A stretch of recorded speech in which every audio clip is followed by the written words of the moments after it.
वासुदेव कुटुंबकम ये एक संस्कृत फ्रेज है जो इंडिया की फॉरेन पॉलिसी को इस समय डिफाइन कर रहा है।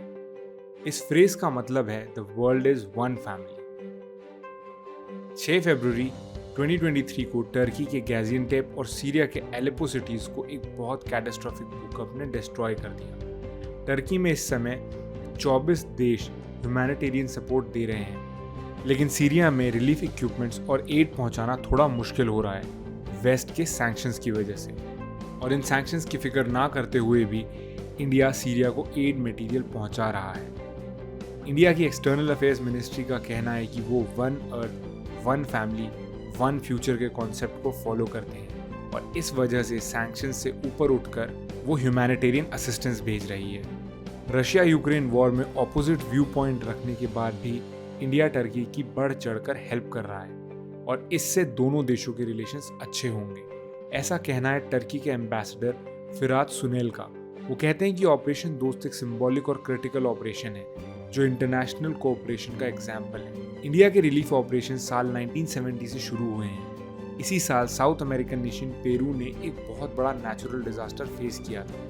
ये एक ऐसा दौर था जब इंडिया खुद परेशानी के फेज से गुजर रहा था और इंडिया के पास खुद भी इतने रिसोर्सेज नहीं थे, लेकिन ऐसे समय में लिमिटेड रिसोर्सेज के साथ भी इंडिया ने वासुदेव कुटुंबकम जैसी फिलॉसफी को फॉलो किया था। कम रिसोर्सेज होने की वजह से साल 1970 से साल 2000 तक ओवरऑल रिलीफ असिस्टेंस और मिशंस काफ़ी कम थे और इनका स्केल भी ज़्यादा बड़ा नहीं था। साल 2000 के बाद इंडियन गवर्नमेंट काफ़ी हद तक स्टेबल कंडीशन में थी और अफोर्ड कर सकती थी ज़्यादा मदद करना। साल 2003 में श्रीलंका साइक्लोन डिजास्टर हुआ।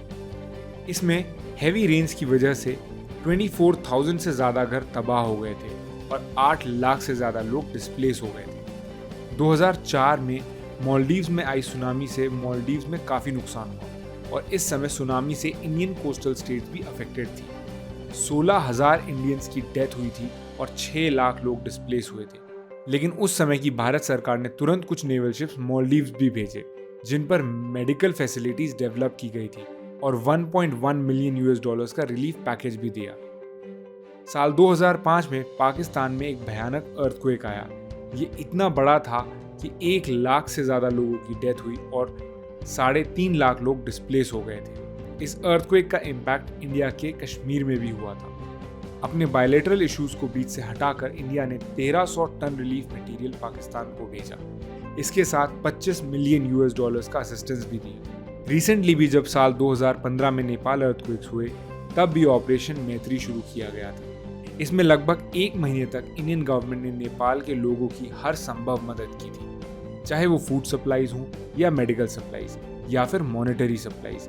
कोविड क्राइसिस में जब कुछ वैक्सीन मैन्युफैक्चरर्स छोटे देशों से उनके मिलिट्री बेसिस को एज अ सिक्योरिटी गिरवी रखवा रहे थे, इंडिया ने रिकॉर्ड नंबर पर वैक्सीन फ्री में एज एन एड सप्लाई की। ये एक ऐसा समय था जब देश के अंदर से ये आवाज़ उठ रही थी कि पहले हर एक इंडियन को वैक्सीनेट किया जाए और उसके बाद ही दूसरे देशों को वैक्सीन सप्लाई की जाए। यहाँ पर हमने बहुत सारी ऐसी सिचुएशंस देखी जब इंडिया के हालात खुद स्टेबल नहीं थे, लेकिन जब पूरे वर्ल्ड को एक परिवार मान लिया जाए तो मदद करने का मोटिवेशन अंदर से आता है।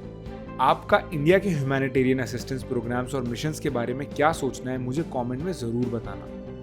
जाते जाते मैं आपसे क्वेश्चन ज़रूर पूछूंगा। येमेन में इंडियन गवर्नमेंट ने एक रेस्क्यू मिशन किया था, उस मिशन का क्या नाम था? अगर आपको ये पता है तो कॉमेंट्स में मुझे ज़रूर बताना। हम इस चैनल पर इंडियन डिफेंस एग्जाम्स जैसे NDA, CDS, AFCAT, CAPF की तैयारी करवाते हैं। अगर आप लोग इस चैनल पर पहली बार आए हैं तो सब्सक्राइब करना बिल्कुल ना भूलें।